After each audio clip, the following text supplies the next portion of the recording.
gonna play football. Yippee! Bouchel from under center. Toss to Jones. Angling toward the end zone. Touchdown, Xavier Jones. Michael P. Ryan tight ropes the sideline. He's gonna take it for the Gator touchdown. What in the wide, wide world of sports is going on here?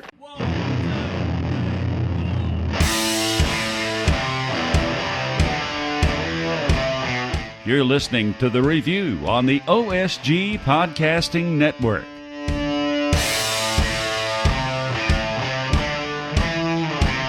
Hello, everybody, and welcome to another episode of The Review. It's the OSG on CFB. We are talking college football. We are looking at the weekend that was. Not a whole lot of big games going on, but some interesting ones nevertheless. I am OSG Phil. With me this week, OSG Nelson. Say hi, John. Hi, John. Brother Wilkie is away on assignment, but he will be joining us during the week with his shows, including the Trophy Game and Rivalry Show, among others. John, we're not going to start again with the game that was a top 5 game, in part because really none of those games were that interesting. No. Rather, I want to talk about the SMU Tulsa game in part for a couple of reasons. One of which is SMU's now 6-0 and bowl eligible after what they've gone through over the last 5 to 10 years. Yeah. And two, the game was absolutely batshit crazy. Bouchel looking for Prochet. Who has it? Incomplete. I think this is a touchdown. I think ball game is over. After further review, receiver possessed the ball, got a foot down in bounds, maintain control, through the ground, touchdown, ball game's over. Yeah, and that's the medical term for it. When you have a game like that where you have Tulsa distancing themselves out from SMU, and now with SMU heading toward 30-9 after 3 quarters. Yeah, and then to have the game end up going to free football and then being won in triple overtime. Honestly, I think that says a lot about where SMU has come in the last handful of years, where in the last little while, something with a game like Tulsa, it would have been just something where you sit there and you go, okay, we'll chuck it up and we'll go another day.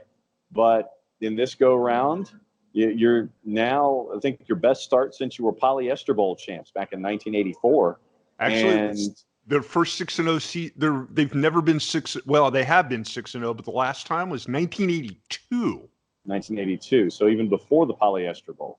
So you have that kind of swag right now with SMU, and it's a fun watch. And I know that for those of you who never got to see Pony Excess as a documentary, by the way, that should be must-watch television, Pony Excess and how things fell apart at Southern Methodist the way that it did.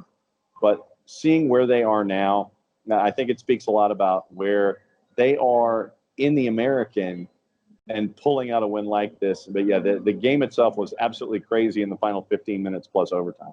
Sonny Dykes already a candidate for Coach of the Year, you think? Oh, no doubt. I think that when you look at Sonny Dykes and what he's been able to do, then you're trying to figure out who the other candidates would be. And I know that you're going to end up seeing some of the same guys. You're going to see Dabo. You're going to see Nick Saban.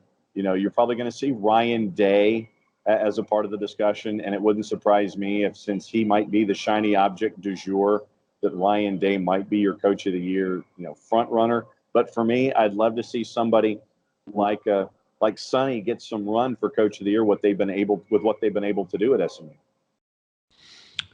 Another game that really had a wild, crazy kind of finish, and we'll get to the other games of the week later, and I want to jump ahead a little bit here.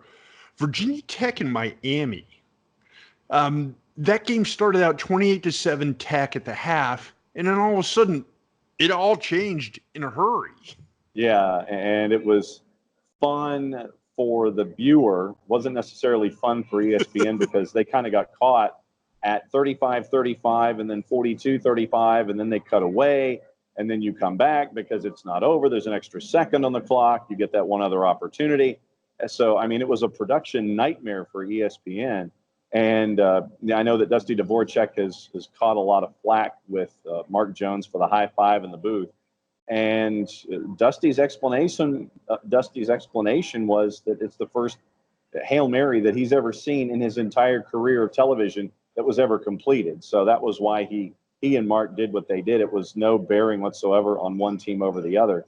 But when you have that as much of a subplot as what you saw with Virginia Tech, and, really for me, this sends up warning signals about Miami. And, with what Justin Fuente with what Justin Fuente has been trying to do at Virginia Tech, how much more time does he get? But I think that a win like this buys him some time. I think the other big thing here is these are two pretty bad teams. Miami had 5 turnovers, and somehow N'Kosi Perry threw for 422 yards, 4 touchdowns, and an interception in a loss. Yeah. 5 touchdowns will kill you pretty much every time you go step out on a football field. It doesn't matter who you're playing or what the comeback is. Yeah. So there's a lot that both of these teams have to work on. I don't anticipate it coming out to a great deal of success this season, but I want to see how things look in drills in the spring getting ready for 2020. I think that what you have are two teams who are heading in the 2020 direction, and you can take what you can from games like this. And obviously it's a learning experience for Miami, and it's a learning experience from a different perspective from Virginia Tech. So for me, you have two teams with a tough result for one, but it's a learning experience that a game is 60 minutes. It's not just 59-59. Yeah, it also speaks to how mediocre pretty much most, if not all, of the ACC is in 2019. Oof. But I suspect that's another conversation for another show during the week. Yeah, you ain't kidding, brother. Bad football there, Jerry. Bad football. Bad, Jerry, bad. I want to talk about some good football, however, and a team that for quite a few people now are talking about being the best team in all of the land, and that's the Ohio State Buckeyes, who beat Michigan State pretty handily this week, 34-10. Yeah.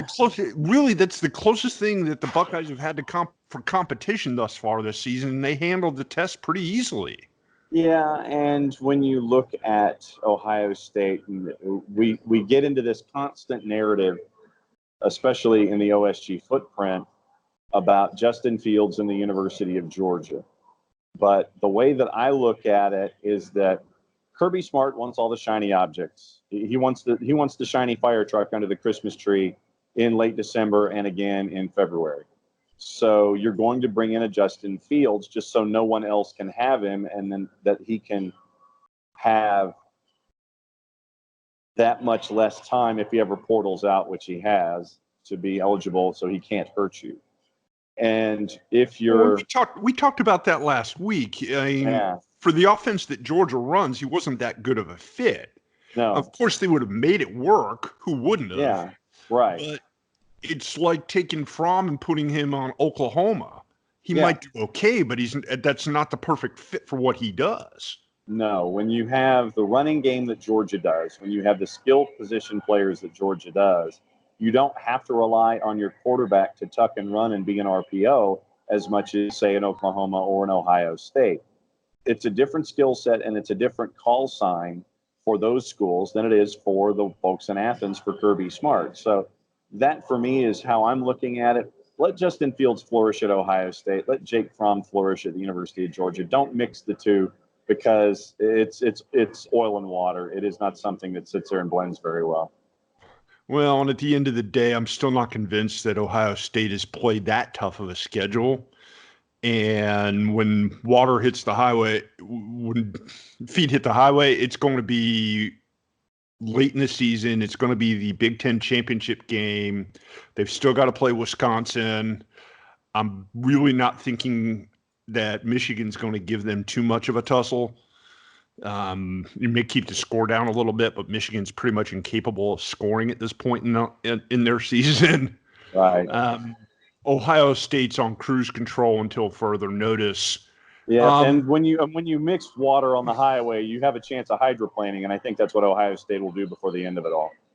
Yes. And then we probably got to hit what was the high-ranked team battle of the week. Iowa and Michigan? No. A game that you had some vested interest in, the Auburn-Florida game that ended up being a 24-13 win for the Gators in what good old JR probably would have called an old-fashioned slobber knocker. Yeah. What we learned in this one was really that Florida's not very good. Kyle Trask is okay as a quarterback. Why Dan Mullen put him back out there instead of having Emory Jones run the ball in RPO, I have no idea. What we saw from Auburn was that their front seven is filled with very bad men. Derek Brown is a bad man. Marlon Davidson is a bad man. Big Cat Bryant is a bad man. You have developing linebackers in Owen Papo, and you have defensive backs like Jeremiah Dinson and Christian Tutt who are learning. But in the offensive side of the ball, what Todd Grantham did at the University of Florida is he masked his coverages in the secondary very well. 2 interceptions that were thrown by Bo Nix were done into double coverage that was masked very well with umbrella up and above and beyond. Freshman mistakes, as you will. Yeah, and that's what you saw. You saw the first time that Bo Nix was a true freshman. You learn from these. I think that Florida still is too highly rated for their own good, and it's just because of where they were in the preseason rankings. I figured that Auburn, after this week, will be just about right. Because they also were too highly rated. Yeah, no question. And if you ask Auburn alums who are not fanatics, they'll agree to that. They will tell you that they thought that the team was too highly ranked. And there are games that will test them down the line. LSU will be one. Georgia will be one. Alabama will be one. Would not be surprised if Auburn finished 8-4. Still wouldn't be surprised if they finished 9-3. So it'll be a solid season. It's just that in the SEC West, they are probably the third best team in that division. But that still means that you're a top 5 team in the SEC. Yeah, one of the highlights that was kind of interesting to me was LaMichael Perrine for Florida, 14 carries, 130 yards, and a touchdown. And the side story to that is that he was recruited heavily by Auburn. Gus Malzahn told him he didn't think he was fast enough to play at Auburn, and then he proceeded to outrun the entire Auburn defense to go 88 yards for a touchdown in the fourth quarter.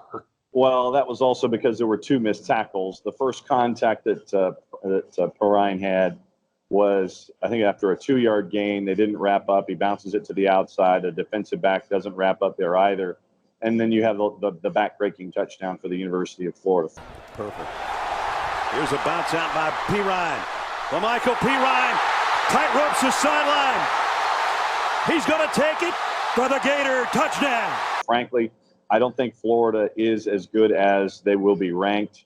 I don't think that, like I said, I think Auburn's about right after this week. I think that it will be where they are as a team. But I think that for Auburn, until further notice, I think that the defense is going to carry them in a lot of the games that you're going to see, rightfully so. When you have when you have a defense that is as just god awfully dangerous as theirs is, it's a treat to watch. If you like players going to the football and wrapping up and hitting folks, that front seven for Auburn is dangerous. But I would anticipate that Auburn will max out at 8-4 or 9-3 just because of their schedule. Okay, I want to hit on 2 more games here before we wrap things up here on the first block of the review. And in case you were wondering, you are listening to the review on the OSG Sports Podcasting Network. John, UCF Cincinnati, can we finally stop talking about UCF now? 2 losses, and they lost an ACC game to a pretty good Cincinnati Bearcat team. Yep. And it wasn't one of those fluke type of things. They just plain flat out got beat. Yes. That's a you problem, Josh Heupel. And I imagine that Josh Heupel will try to find a way to sit there and massage the fact that he should be in consideration for the number 16 team or number 8 or whatever. But not anymore. But he'll find a way to sit there and try to think of himself in some kind of a championship discussion. Right now, you've got to figure out how you're going to get into your own championship game more than anything else. But I think that obviously with the injuries and then the world kind of catching up with UCF and not taking them for granted or being overlooked anymore, you see what you end up with here. And bottom line was Cincinnati knocked off UCF, and UCF is back to being UCF. Back to being a pretty good but not great group of 5 level team. Yep. One more game I want to talk about, and I want to talk about it primarily because it was part of the rivalry and trophy game show that aired that was dropped on Thursday here on the Podcasting Network. Ball State pulls the upset. The MAC victory over Northern Illinois for the first time in 10 years for the Bronze Stalk Trophy. Caleb Huntley runs 35 times for 157 yards and 2 TDs. Ball State comes back from a 14-point deficit and pulls off a 27-20 win. Good on them. That's the beauty of learning about these rivalries and presenting that to everybody every week like we do here on the network. And you sit there and you see something like that, and now everybody knows what to expect going in. So that's the fun part. So good on NIU. Yeah, I just enjoyed that because I got a chance to talk to Ball State's play-by-play guy, and this was for them, the players, more so even than the alumni and the people at the school. For the players, it was a huge, huge deal for them to get this win. Why don't we go ahead and let's take a break here.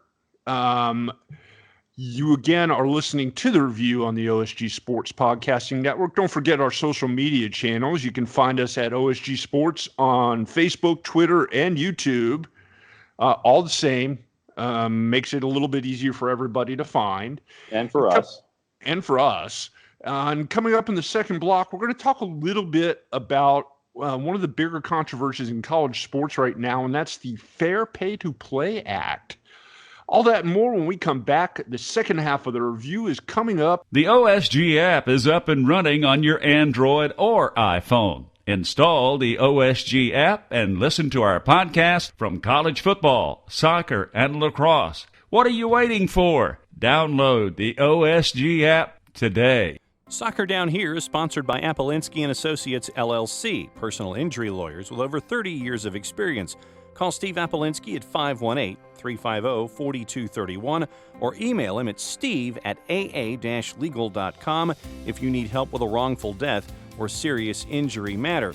Steve Apolinsky is rated one of the top 100 trial attorneys in Georgia, recognized as Legal Elite by Georgia Trend magazine for being one of the most effective lawyers in Georgia. Welcome back to The Dog Show. Up next, we have Satchmo. Satchmo is a member of the Shelter Pet Group. That's right, a group known especially for their couch-snuggling, ball-chasing, face-licking, and, of course, companionship. Now, let's see him in action. Look how he makes eye contact with his person. That's actually known as the treat stare. How intuitive, and now he appears to be excitedly turning in circles. Ah, the happy dance so common with this group. But really, the best way to know an amazing shelter pet like Satchmo is to meet one. Visit theshelterpetproject.org today. Adopt. Brought to you by Maddie's Fund, the Humane Society of the United States, and the Ad Council. If you want to scale a mountain, buy boots. If you want to turn your crush into something more, say hi. At Country Financial, we know protecting the things you love and preparing for tomorrow start with simple steps. So we help you take small steps today with insurance and financial services that can have a big impact on your family's future. For all your home, auto, and life insurance needs, call Jason Wright at 678-568-6871. The online sports guys would love to hear from you. Go to our Twitter page at OSG Sports for a comment, rant, or just whatever's on your mind about college football. Now back to the review with John, Phil, and John. Welcome back to the second half of the review, everybody. You are listening to the online sports guys, OSG Sports, if you will. OSG Nelson, OSG Phil, talking college football, the week that was, news, notes, nuggets, games, things that are stuff that's important in the world of college football. And John, I want to talk a little bit about something that you and I both have discussed in the past, and it's getting a lot of attention because it's a lot different than what the NCAA we know about is, and that's the California Fair Pay to Play Act. Brief explanation for those of you wondering what that means. It means that college athletes would be, at least in the state of California, would be entitled for marketing money. That means if you go buy a jersey with a California football player on it, that player gets a percentage of that sale. Maybe a small percentage, maybe a couple pennies, maybe whatever, but he gets at least something for the use of his name. It also means that if somebody wants to pay him, if you say the kicker for UCLA decides he wants to have his own YouTube channel, it does really well. He makes some money off of it. The NCAA won't be able to step in and say, no, you're not eligible. He's allowed to do that. And I bring that up because it happened to a kicker for UCF a couple of years ago where he was told to kill his channel because he was making money off of it. The point being, almost everybody outside of the NCAA conference commissioners, the NCAA president himself, Mark Emmert, almost everybody else that knows anything about this has said it's the best idea that they've ever had for amateur athletics. What about you? I'm all for it. And at press time, when basically that means when you and I are talking, you have a handful of other states who are also in line to create laws and pass them in their state assemblies that are heading in this direction. So for California and Gavin Newsom to take that first step, I'm not necessarily surprised. So for me, been a long time coming, should have happened a long time ago. What I am hoping is that the rules are set so these athletes are compensated uniformly, meaning that if you're an athlete in this subsystem, that doesn't matter if you're a kicker, doesn't matter if you're a wide receiver. I hope that there's a package meant for all of you. And for me, I hope that athletes are learning to market themselves, especially, I mean, we go back to the case of the UCF kicker on YouTube. For me personally, that to me is a shining example of this. If you can find a way to market yourself on YouTube or market yourself through social media platforms and still be in line for any kind of compensation whatsoever, more power to you. Because how many of these athletes after their college days will have an opportunity to market themselves as a professional? Not very many. So if you're an athlete at the college level who can get a local restaurant to sponsor you and you get free food out of the deal, or if you get a job out of it later, then for me, I'm all for it. I'm just looking for the opportunities to be there across all platforms for me. And once again, be reminded that this is not the only state that's on the board. You've got others chasing. Yeah, and what's been fascinating to me as I've read about this over the past week is the amount of conference commissioners and people higher up in the NCAA hierarchy who don't seem to understand that this is the athletes to be scholarship athletes to be at a school. That has nothing to do with it. This is something completely different. It's something that the pros do all the time. Anything that has your name or likeness on it, you're entitled to a cut of it if you're willing to license or allow somebody to use it. At the college level, all that money goes to the school. Yep. All that money goes to the NCAA. The players don't see a penny. And this misnomer that college athletes are on this free ride and have it easy and getting all this money just because they're attending school is exactly that. It's a misnomer. It doesn't cost the schools anything for these kids to come play. They're just not taking in the money that they would get for somebody paying to attend the school, as opposed to the schools actually paying for it. And remember, this is a 1-year renewable deal between the player and the school when it comes to the athletic scholarship. It is not a 4 or a 5-year thing. It is a 1-year renewable.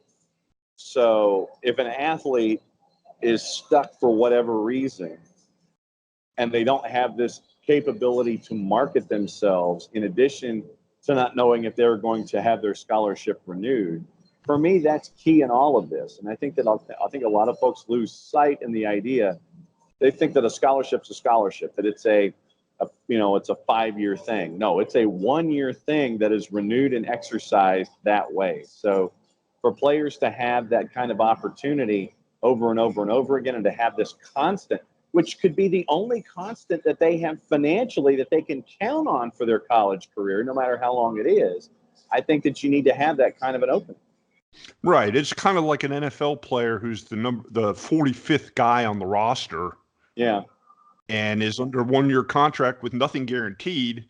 At the end of the season, yeah, he's going to get his whatever the minimum is at the NFL level. He's going to get that money, but there's no guarantee that he's going to get that money. No. And there's no guarantee they pick up this contract for the next year. They might draft 5 guys who play his position who do it better, and it's all over with. Yeah. Same kind of thing. Yeah. It'll be interesting to see how this all plays out. The California law, SB 206, is not slated to kick into gear until 2023, which in theory gives the NCAA and its member schools some time to decide if it's something that they want to apply, something that they want to make their own inroads or adjustments to. And I'm going to be curious to see how it plays out. I don't know how they can sit there and say, well, no, California passed this law and no California athletes are going to be eligible to play in the NCAA ever again, like they're talking right now. You want a lawsuit, you get a lawsuit. Yeah, and that's exactly what's going to happen. What would even magnify it more is if you get a bunch of other states who pass a similar law, and then all of a sudden you're talking about 10 states as opposed to 1. Yep. Then what are you going to do, Mark Emmert? Mm-hmm. Balls in your court. Before we wrap up, I want to let's go through and we'll hit the schedule, a couple of games to kind of be on the lookout for as we enter week 7.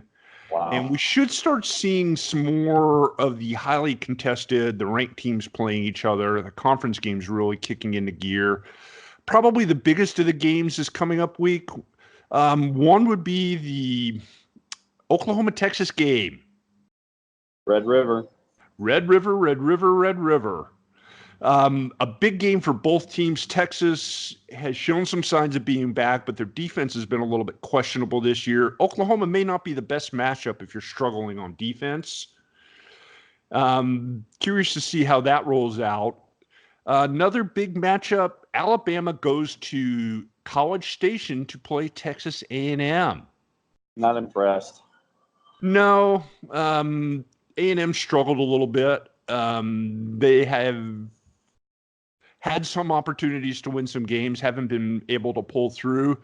And probably the other headline game, we talked earlier in the show in the first block about the Florida Gators. They're going to get the ultimate test this coming week. An 8 p.m. kickoff night game in Death Valley versus Joe Burrow and the LSU Bayou Bengals. Good luck on that one. I mean, you're talking about under the lights, the Cajuns with the whole day to tailgate and be ready for that one. No love lost between the Gators and the Tigers before the matchup was even announced. Nope. Any chance for Florida to win this game? No. That definite? No. That'd be a no. Yeah. Outside of that, your Florida State Seminoles, they go to Clemson. The Seminoles has shown a few signs of life lately, but good luck on that. Walking into the other Death Valley. Take Clemson and the points and the over. And the last of the big ranked games, Penn State travels to Kinnick Stadium to take on the Iowa Hawkeyes in another night game. Okay. 17 to 14. Considering Iowa and Michigan seems to have set football back at least a decade, if not more. This one might be the same way. Take the under. The under will be the safest play on the board again. How does a total end up in the mid-50s for Iowa and Michigan? Honestly, How does that happen? Easiest play on the board. And again, the second easiest play on the board will be them for the second week in a row taking the under. Yes. Big Ten football be Big Ten footballing, as the wacky kids say. Check. What do you say we wrap things up here on this week's show, John? I know you've got a soccer match to watch. I do. All right. And for me, I have a baseball game to take in as the Atlanta Braves take on the St. Louis Cardinals in Game 3 of their series. Okay, so here's how folks pay attention. Facebook, Twitter, at OSG Sports, the onlinesportsguys.com for all the news that's fit to vent about on a weekly basis. Don't forget to download the OSG Sports app, available on iOS and Android. You can also follow us on Spreaker, and I have the Android version. Phil has the iPhone version. So we've also added Melissa Makos and the Sports Dish to the content. It was good to have Melissa back up here in the ATL. And there you go. That's there. For those who are watching on the video side, there's the proof that the OSG Sports app does exist on the iPhone side. So all the different platforms. And also, if you like soccer, don't forget to download the Soccer Down Here app as well, iOS and Android, soccerdownhere.net for all that stuff. Shall we wrap things up? Yes, considering my battery's dying, go for it. Okay. For OSG Nelson, I am OSG Phil. You have been listening to the review on the OSG Sports Podcasting Network. Have a great week, everybody. This is what the greatest thing about sports is. You play to win the game. Over? Did you say over? Nothing is over until we decide it is. Was it over when the Germans bombed Pearl Harbor? Hell no! German? Forget it, he's rolling. And it ain't over now. Game over, man.